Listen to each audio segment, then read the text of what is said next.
Welcome to the funnel effect. Today, we're doing the really critical deep dive. We're looking at what I think is one of the most exciting breakthroughs in modern cardiology, something that really changes how we think about a prevalent and often devastating genetic heart condition. And our source material for this is just fantastic. It is. Our insights are drawn from the comprehensive JCCCCA Heart Failure State-of-the-Art Review. It's titled Cardiac Myosin Inhibitors for Managing Obstructive Hypertrophic Cardiomyopathy, and it's penned by John W. Ostrowinski, Ruby Guo, Perry M. Elliott, and Carolyn Wyho. So we're diving into hypertrophic cardiomyopathy, or HCM, and specifically this completely novel class of drugs called cardiac myosin inhibitors, CMIs. Our mission today is to really get why this is such a landmark moment. I mean, for decades, the treatment for HCM was non-specific, often pretty aggressive. Exactly. And now we have drugs that target the disease right at its molecular root. We absolutely have to unpack that foundational mechanism, the idea of a hyperactive heart muscle. We'll review the groundbreaking clinical trials for mavacamten and aficamten, and this is the big question, figure out where these new non-invasive options fit into the existing treatment plans that often involve, high-risk procedures. Well, the core idea here is it's revolutionary. It really is. Yeah. Historically, managing HCM was all about compensating for symptoms, slowing the heart rate, reducing the force of the squeeze. Right.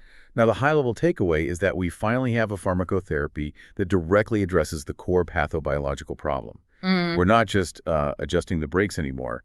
We've found the molecular mechanism to dial down the engine's power directly. That analogy of dialing down the engine is perfect, because before we even get into the fix, we have to grasp just how significant this problem is. This is not some rare disease tucked away in a specialist clinic. Oh, absolutely not. HCM is consistently estimated to be one of the most prevalent genetic cardiovascular conditions worldwide. Yeah. It affects an estimated 1 in 500 adults. 1 in 500. That's a huge number. It is. When you consider that, you realize the clinical imperative for a better treatment is just massive. We're talking about millions of people globally. And what makes it so hardwired into the patient? We know it's a deeply genetic issue. It's frequently inherited as an autosomal dominant trait. That means you only need one copy of the faulty gene from one parent. And the cause, in up to 2/3 of cases, lies in these pathogenic variants in genes that basically encode the building blocks of the heart's contraction system, the cardiac sarcomere. The engine itself. The engine itself. And the major culprit gene is often MYH7. That's the gene responsible for the beta cardiac myosin heavy chain. So, yeah, the fundamental contractile engine of the heart is literally built with a glitch from day one. So if the machinery has a glitch, what's the mechanical result? What does a doctor actually see on an ultrasound? The defining clinical feature is left ventricular, or LV, hypertrophy. It's this pronounced, unexplained thickening of the heart muscle. And you have to understand, this isn't the kind of hypertrophy you get from years of high blood pressure. This is intrinsic to the disease itself. Okay. But the real clinical trouble begins when this thickened muscle, combined with the muscle's natural hyperactivity, that overly strong squeeze, causes a physical blockage. And that's where the obstructive part of OHCM comes from, the left ventricular outflow tract, or LVOT obstruction. Precisely. This obstruction is like a traffic jam right at the exit of the heart's main pumping chamber. It leads to substantial morbidity. We're talking shortness of breath, crushing fatigue, a reduced ability to do anything, really, just a poor quality of life. And for decades, managing this mechanical obstruction has been the great unresolved challenge of HCM care. Okay, let's unpack that historical challenge right now. When you say the treatment was nonspecific, what was the standard protocol before CMIs, and why did patients and doctors feel so, limited by it? The historical approach, it really rested on two main pillars. First, you had these non-specific pharmacological treatments, and second, if those failed, you moved on to invasive surgery. And the drugs were just standard cardiology meds, right? Exactly. Standard stuff, Yeah. beta blockers, some calcium channel blockers, and occasionally a drug called disopyramide. The goal was always the same: slow the heart rate down and make the squeeze of the heart less forceful. They were trying to compensate for that engine being stuck at 6,000 RPM by just stepping on the brake. That's a perfect analogy. Yeah. That's exactly it. And because they were non-specific, they often just fell short. The practice recommendations for these agents, you have to remember, are based mostly on expert opinion and small, non-randomized studies. Not the gold standard, large-scale randomized trials we demand for, say, a new cholesterol drug. Not at all. So the outcome was often inadequate symptom control, or patients would get significant side effects they just couldn't tolerate. It led to this frustrating merry-go-round of medication adjustments that never fundamentally solved the problem. And if that conservative drug approach failed, the next stop was pretty radical: invasive treatment, septal reduction therapy, or SRT. Yes. This involves a surgeon either physically cutting away the excess muscle, it's a myectomy, or a cardiologist chemically ablating it with alcohol. And these can work, right? Oh, SRT can be definitive for many patients. It can dramatically alleviate the obstruction and improve symptoms. But, and this is a huge but, these procedures are not minor. They carry substantial inherent risks. We're talking about complications like, well, death, stroke, and the need for a permanent pacemaker because of complete heart block. And what the source material highlights, which I found just stunning, is the disparity in that risk profile. It really depends on where you get the treatment. That is a critical point of inequity. It's Right. massive. Yeah. In the highest volume, most experienced centers that are dedicated specifically to HCM, the operative mortality for a myectomy can be incredibly low. We're talking less than 1%. Okay, that sounds very safe. It is, in those hands. They are true experts in this complex surgery. But the reality is that the majority of these procedures are performed in lower volume centers. And there, the rates of periprocedural death can surge to as high as 15%. Whoa, wait. A 1% risk versus a 15% risk. That geographical disparity is shocking. It basically means where you live or which hospital your insurance covers can determine if a life-saving procedure is incredibly safe or frighteningly dangerous. It creates a geographic barrier to safe, optimal care. And this high-stakes reality is exactly why the medical community was so desperate for a new approach. Add to this the fact that even with the best available care, HCM is often progressive. It doesn't stand still. What does the data show on that? Well, data from the Sarcomeric Human Cardiomyopathy Registry, the SHARE registry, show that over 50% of patients diagnosed before age 40 went on to develop serious complications, like atrial fibrillation or heart failure, by the time they were 60. So the disease just marches on. The existing pharmacotherapy is a blunt instrument, and the definitive fix is highly invasive and carries this hugely variable risk. That just sets up the high-stakes narrative perfectly. It does. So the question has to shift from just managing the damage to stopping the disease at its genetic root. So let's transition now to the molecular basis. How did scientists manage to get inside the heart muscle and find the sarcomere's hyperactivity switch? Here's where it gets really interesting. This is a true triumph of translational research. As we established, the problem begins with those pathogenic variants, often in the MYH7 gene. And this leads to increased enzymatic adenosine triphosphatase, or ATPase, activity. So think of ATPase as the molecular fuel pump for muscle contraction. That's a great way to think about it. And an increase in ATPase activity means the pump is just running too fast. It's burning way too much energy. This results in excessive sarcomere power output. That's the hypercontractility, and really inefficient energy use. The key to understanding how CMIs work is recognizing that the myosin heads, the little motors that actually do the contracting, they aren't always active. They exist in this dynamic equilibrium between different states. And you're talking about the myosin off versus on states. The source calls it the SRX-DRX equilibrium. Now, this sounds technical, but it is the critical insight that led to the drug's design. Can you simplify SRX and DRX for us? Let's think of it as a rest mode for these little myosin motors. There are two main resting conformations. First, you have the super relaxed state, or SRX. Okay. This is deep sleep. This is the off switch. The myosin heads are completely sequestered. They're auto-inhibited. This is the primary energy-conserving state, and it consumes the absolute lowest amount of ATP. The motor is fully parked. Perfect. Energy conserved. Makes sense. Then the second state is the disordered relaxed state, or DRX. This is a lighter rest. It's more of an idle state. The motor heads are partially ready to go, and critically, their ATPase activity is about 10 times higher than in SRX. So they're not fully engaged, but they're revving, ready to go. They're ready to jump into active cycling and form an actomyosin crossbridge. That's the actual muscle pull. And in HCM, the molecular glitch prevents the muscle from ever really parking the car fully. Right. It can't get into that deep sleep, that SRX state. Precisely. HCM pathophysiology destabilizes the energy-conserving SRX state. It shifts that equilibrium to favor the higher energy states DRX, or the actively engaged on states. The consequence is just constant excessive force generation and hypercontractility.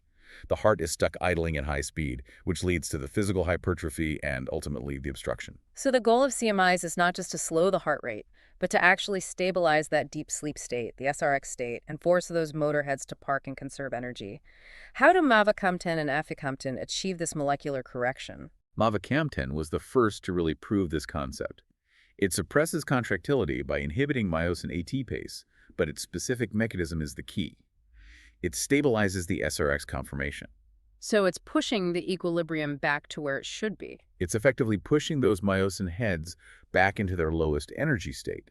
It reverses the molecular disease mechanism, calms down that excessive energy burn, and ultimately reduces the cross-bridge formation and hypercontractility that causes all the symptoms.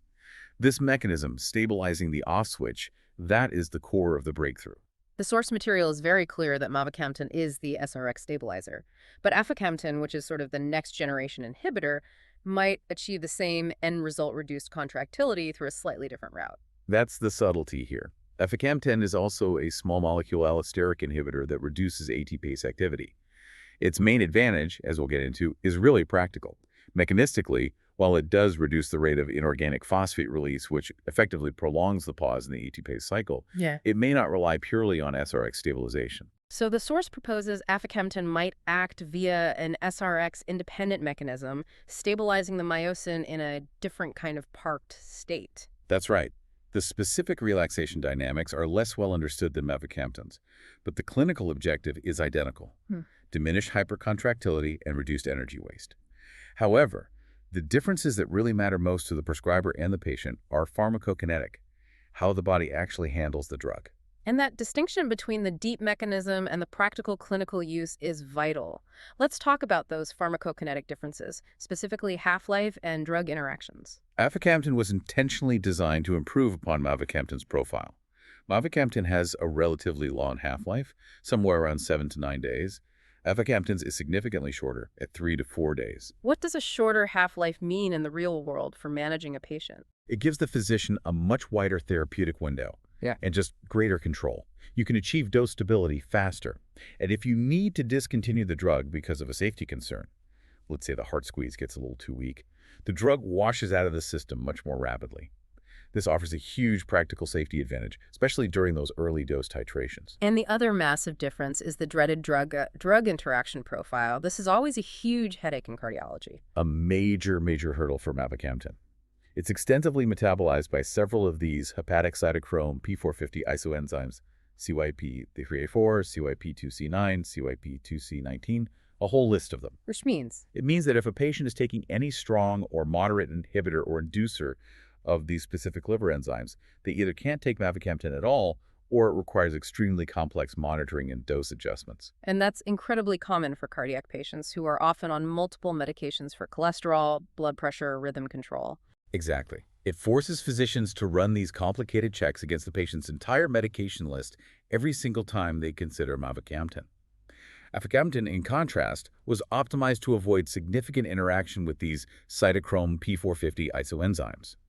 It has a much cleaner, more favorable profile. It dramatically simplifies management and potentially reduces the risk of adverse events from unexpected drug level changes. So aficamten may really be the next generation in terms of user-friendliness for both the patient and the prescribing doctor, even if its molecular mechanism is just a little bit different. It resolves a major logistical barrier that mavacamten introduced. It just makes it potentially easier to integrate into complex care regimens. Okay, with the pathobiology and those practical differences established, let's turn to the clinical evidence. We've seen some incredible, almost unprecedented data showing how this molecular fix translates into real-world benefits. Let's start with mavacamten's flagship trial, Explorer-HCM. Explorer-HCM was the pivotal trial. Phase 3, randomized, double-blind, placebo-controlled.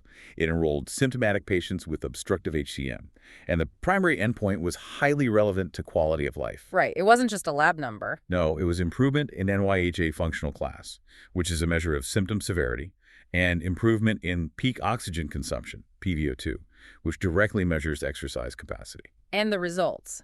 They pretty much confirmed that stabilizing the SRX state produced a definitive, superior clinical outcome compared to placebo. Scientifically definitive, yes. The key result that just sticks in your memory is how they defined an optimal response. He was achieving NYHA functional class I, which is essentially being asymptomatic and completely eliminating the LVOT obstruction. And the number. A stunning 27.4% of the CMI participants achieved this optimal response. Compare that with a minuscule 0.8% for the placebo arm. That is an almost 30-fold difference in achieving near asymptomatic status. It fundamentally changed the expected trajectory for this disease. And beyond that one number, the secondary benefits were just widespread and clinically significant. Patients saw major improvements in their resting and post-exercise LVOT gradient, the physical blockage. They had dramatically improved quality of life scores on the Kansas City Cardiomyopathy Questionnaire, the KCCQ. They had improved cardiac biomarkers, like the natriuretic peptides that signal heart strain, and demonstrated improved diastolic function. And it's really important to stress, 92% of these patients were already on existing standard therapy, so mavacamten's benefit was entirely additive. That trial confirmed the drug works. But the second major mavacamten trial, VALOR-HCM, asked the ultimate real-world question. Can this drug prevent high-risk, expensive surgery? It focused on highly symptomatic patients who had already been referred to expert centers for septal reduction therapy. This was the trial that really created a direct confrontation. The pharmacological breakthrough versus the invasive standard of care. The results were dramatic. They represent the true narrative climax of this story. At just 16 weeks, nearly 77% of the placebo group either remained eligible for or actually underwent SRT. Okay. And in the mavacamten arm? That figure dropped to just under 18%. An absolute difference of nearly 60%. 60% of patients who, within just 4 months, were diverted away from the need for major surgery. That is an enormous win for non-invasive treatment. And this leads to a fascinating insight into patient preference that just speaks volumes about the quality of life the drug offers. 95% of all VALOR-HCM participants, and get this, even 93% of those placebo patients who later crossed over to the active treatment, they all elected to continue on the mavacamten long-term extension phase rather than proceed with invasive therapy. That is such a powerful statement. Given the choice between a definitive high-risk surgery and a chronic medication that manages their symptoms to near asymptomatic levels, the vast majority chose the pill. It confirms that strong patient preference for avoiding the knife. It absolutely validates the clinical benefit of the drug, even for those with the most advanced symptoms who are already deemed ready for surgery. So switching to aficamten, the initial data comes from the Phase 2 dose-finding study, REDWOOD-HCM. Was the early promise there as strong as mavacamten's initial results? I would say equally encouraging and perhaps even faster. REDWOOD-HCM showed significant dose-dependent reductions in the LVOT gradient as early as 2 weeks. The vast majority of patients achieve a complete response based on just the gradient reduction alone. And there was a specific cohort that was really interesting, right? Yes, cohort 3. It was particularly telling because it included patients who were already receiving disopyramide, which is a second-line medication, on top of their beta blockers. Even in that highly medically treated, difficult-to-manage group, aficamten showed significant additional benefit on both the gradient and their NYHA functional class. So that suggests it can work effectively as an add-on, an adjunct to existing advanced therapy. And while we're still waiting for the big Phase 3 SEQUOIA-HCM trial, the early data provides some serious momentum. It absolutely does.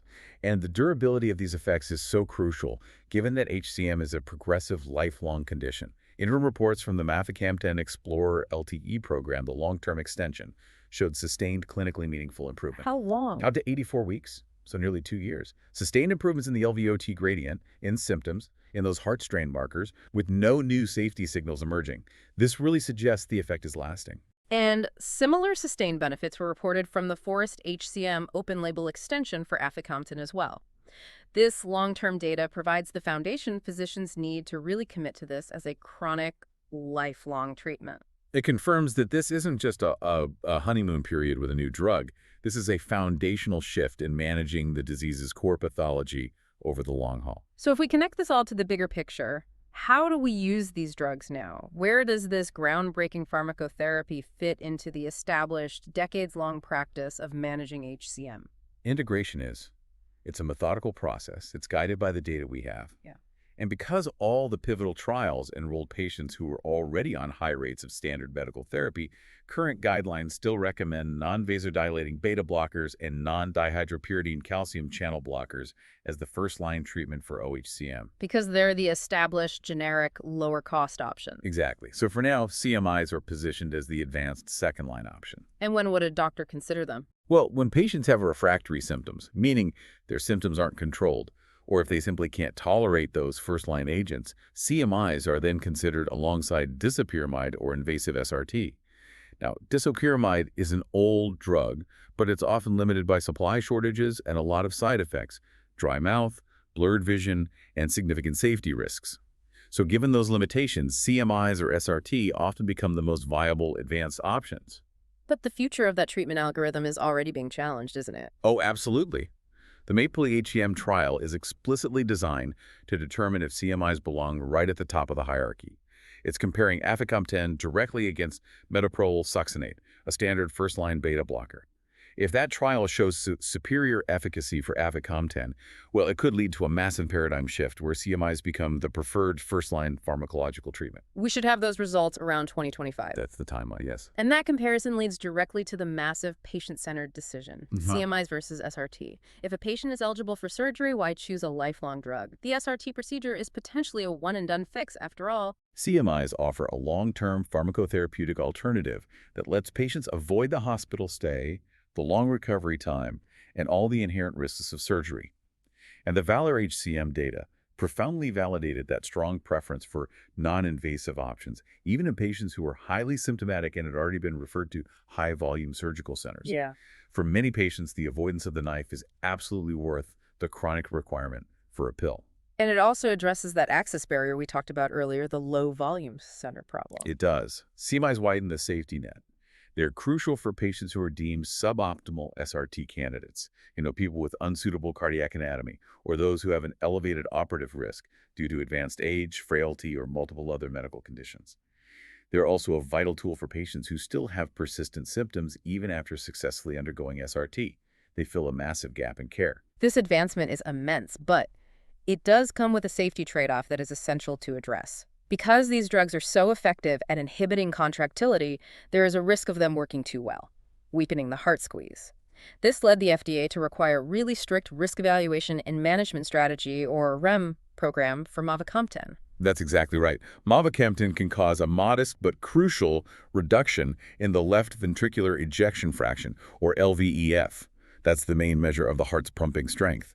And while it was generally reversible in the trials, 5.7% of the Explorer-HCM participants required temporary discontinuation because their LVEF fell below the critical threshold of 50%. And that's the risk. You're pushing the heart from being too strong to potentially being too weak and causing a different kind of heart failure. Precisely. So to mitigate that risk, the FDA mandated a boxed warning and this stringent REMS program. It ensures controlled dispensing and very careful monitoring. The system requires the clinicians, the pharmacists, and the patient themselves to all be enrolled. What does that actually mean for the patient in terms of ongoing monitoring? How burdensome is it? It means frequent echocardiograms. The rules are very strict. Mavacamten cannot be started if a patient's LVEF is 55% or lower. So that sets a high initial safety bar. Then, during the crucial initial 12-week phase while the dose is being fine-tuned, the patient must have an echo every 4 weeks. That's a pretty significant time commitment for the patient. It is, but it's essential for safety. Once they reach a stable maintenance dose, the monitoring moves to every 12 weeks, and there's a mandatory interruption protocol. If the LVEF drops below 50% at any visit, the drug must be withheld immediately. The patient can only restart at a reduced dose if their LVEF recovers back up to 50% or greater. This rigid system is really the cost of entry for this powerful drug. And we have to loop back to the drug-drug interactions, which also form part of the safety mandate for mavacamten. Yes. The prescribing physician must strictly screen for any concomitant use of strong or moderate inhibitors or inducers of those specific CYP enzymes we mentioned earlier. If there's a conflict, mavacamten is simply contraindicated. This need for vigilant monitoring of LVEF and drug interactions adds substantial complexity to mavacamten's management, which, again, it reinforces why aficamten's cleaner profile is seen as such an important evolution. Okay. We've established the mechanism, the profound clinical benefit, and the necessary safety protocols. Now let's pivot to the remaining complexities and the critical areas for research. This raises an important question. Now that we have the drug, who is left behind? What questions still need answers? The first complexity is the heterogeneity of response. Despite the impressive average results in the trials, not everyone is fixed. We have to remember that in Explore-HCM, 1 in 4 patients still had high post-exercise LVOT gradients above the threshold that would typically qualify them for Why surgery, 1 in 4? and 6% still had persistent severe NYHA Class 3 symptoms. Why do these non-responders exist? I mean, if the drug targets the molecular root of the problem, why does it fail for some patients? Several factors could be at play. They might have a more advanced or fixed phenotype, meaning the outflow obstruction is due to anatomy that's now structurally fixed and just less reversible with pharmacotherapy alone. Or their core problem might not solely be myosin hyperactivity. Their symptoms could be driven by multifactorial issues, severe diastolic abnormalities, myocardial ischemia, or other non-cardiac comorbidities that a CMI simply cannot address. Identifying reliable markers to predict who will respond best is a major focus of ongoing research. Another critical area is the lack of data in special populations. Who is systematically excluded from these initial groundbreaking adult trials? Well, the trials were conservative. They focused only on symptomatic adults. This means children and adolescents under 18 were completely excluded. And childhood onset HCM, while it's rarer, carries a substantially greater disease burden and a higher need for advanced therapies. We simply do not have any data on CMI safety or efficacy in this vulnerable population yet. And pregnancy was also an exclusion criterion, which is increasingly relevant given how we're recognizing HCM in women of childbearing age. Correct. We have zero information on placental transfer secretion into breast milk.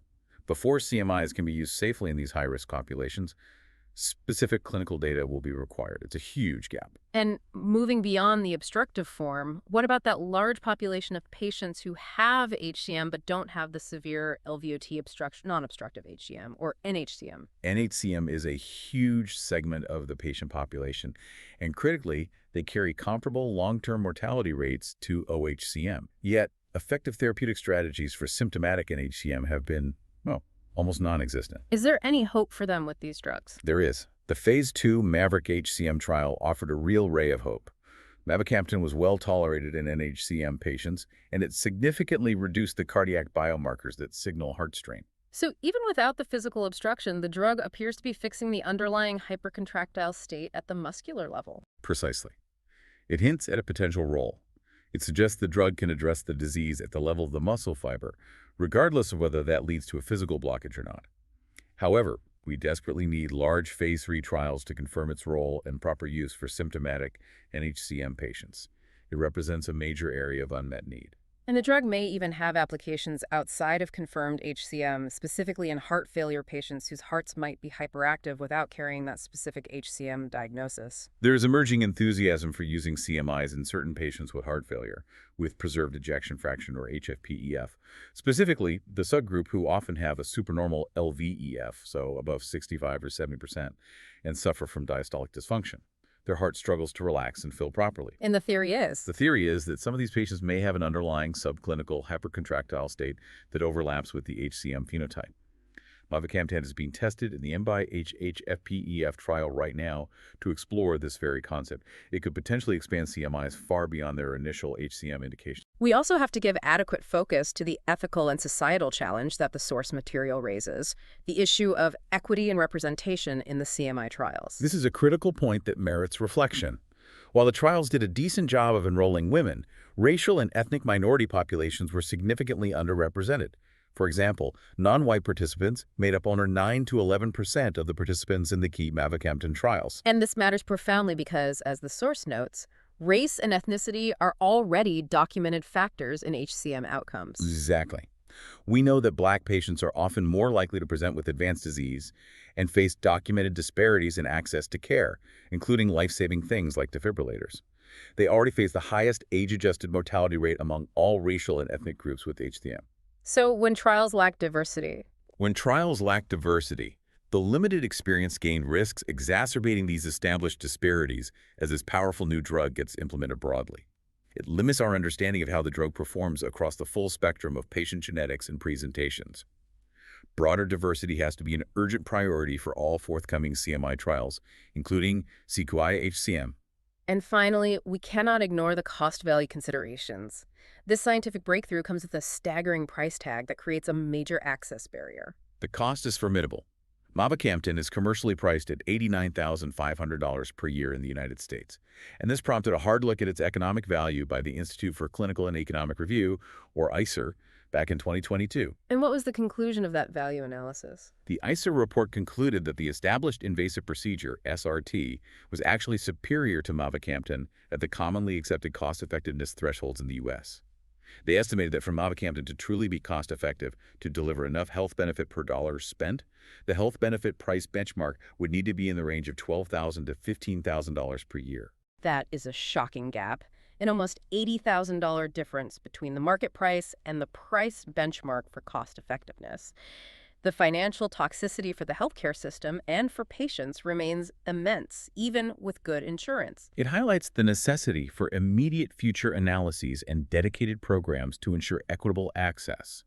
The clinical benefit is undeniable, but if only a small fraction of the affected population can actually afford it, this paradigm shift risks only benefiting the most privileged. So let's end on what might be the most exciting prospect of all, the potential for CMIs to offer genuine disease modification.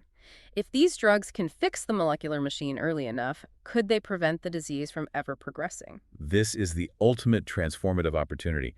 Since CMIs target the underlying pathogenic mechanism at the sarcomere level, they have the potential to intervene before irreversible changes like muscle thickening, scarring, and fibrosis ever occur.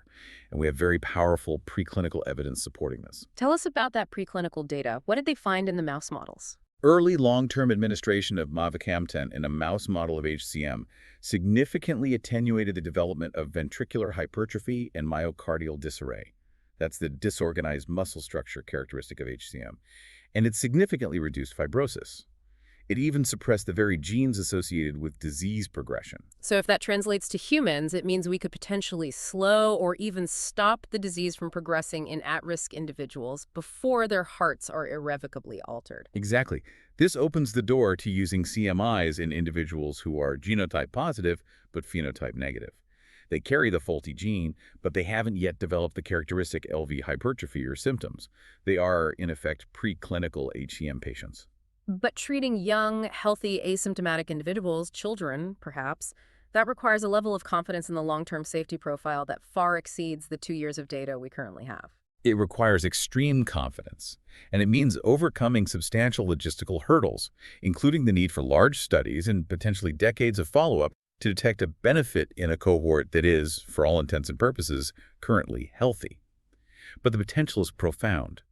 Imagine preventing the disease instead of just treating its devastating consequences. This really emphasizes the critical need for increased genetic screening and better tools to assess early disease progression in these at-risk populations worldwide. This deep dive has shown that cardiac myosin inhibitors are not merely a new drug. They represent a genuine paradigm shift in cardiology. We are moving away from nonspecific palliative treatment to true disease-specific pharmacotherapy, offering non-invasive hope and even a path to prevention for millions of patients. And that leads us back to the ultimate prize and the provocative thought we have to leave you with. Given the potential for CMIs to fundamentally modify disease progression, should increased genetic screening for HCM become standard practice? Should we be identifying and potentially treating asymptomatic individuals who carry the gene variant long before their hearts are irrevocably altered by a disease we can now address at the source? That is the moral and medical question facing cardiology today. Thank you for watching The Funnel Effect.